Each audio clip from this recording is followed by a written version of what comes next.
Lorsque tu es en couple, par exemple, et que tu vois la personne parler à quelqu'un d'autre, mais que tu as confiance en toi. Confiance en soi, c'est-à-dire que on sait se faire valoir. On a l'estime de soi suffisante et nécessaire pour faire rayonner sa personnalité.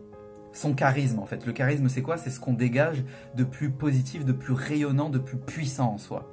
Et lorsque l'on apprend à dégager ça, si la personne avec qui on se trouve actuellement en couple venait à tomber sous le charme d'une autre personne, si on a vraiment confiance en soi, on se dit la chose suivante. Elle ne sait pas ce que je vaux.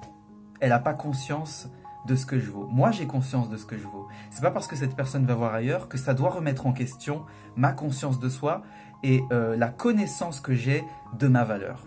Lorsque, typiquement, on voit son conjoint, sa conjointe, sa copine, son copain discuter avec d'autres gens et qu'on ressent de la jalousie. Non, on va pas parler à lui. Pourquoi tu ne veux absolument pas qu'il parle à lui? Parce que tu vois que cette personne rayonne et c'est peut-être pour ça qu'il y a un feeling qui se passe avec ta copine, avec ton copain. C'est pas forcément un feeling parce que elle ou il tombe amoureux de la personne qui rayonne. Non, c'est simplement que elle ou il la trouve intéressante et elle discute avec, c'est tout. Pourquoi t'es jaloux? Pourquoi t'es jaloux?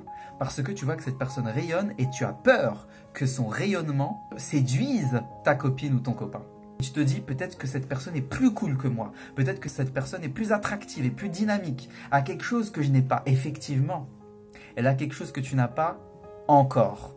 Pourquoi tu es si possessif? Parce que tu as peur que la personne te fuit, parce que tu as peur qu'un jour, qu'un beau jour, les gens, quel qu'il soit, ça peut être en amour, ça peut être en couple, ça peut être tes enfants ou tes amis. Pourquoi? Parce que tu manques de confiance en toi à tel point que tu te dis « je suis tellement nul, je ne vaux tellement rien que de toute façon, un jour ou l'autre, on finira par me tourner le dos parce que je ne suis pas assez intéressant ou intéressante par rapport à un tel, par rapport à un tel, par rapport à un tel. » Et puis quand on est dans un mauvais état d'esprit, c'est-à-dire l'état d'esprit de la jalousie, du mal-être, on va critiquer davantage qu'être inspiré.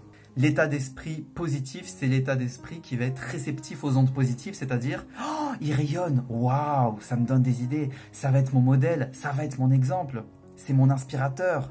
Moi aussi, je vais prendre ces énergies positives pour m'influencer, pour moi aussi faire comme lui. » Ça, c'est l'état d'esprit positif d'une personne qui a envie de progresser, d'une personne qui est dans le développement personnel. Mais une personne qui manque de confiance en soi à tel point qu'il est dans le mal-être, son état d'esprit et son regard, ça va plutôt être « comment il se la raconte, il fait genre, il se prend pour qui, oh là là ». Ça va être le mal-être, ça va être le jaloux. Quelles que soient les raisons pour lesquelles on ressent de la jalousie, c'est selon moi, encore une fois selon moi, à l'origine d'un manque de confiance en soi. C'est lié de près ou de loin au manque de confiance en soi.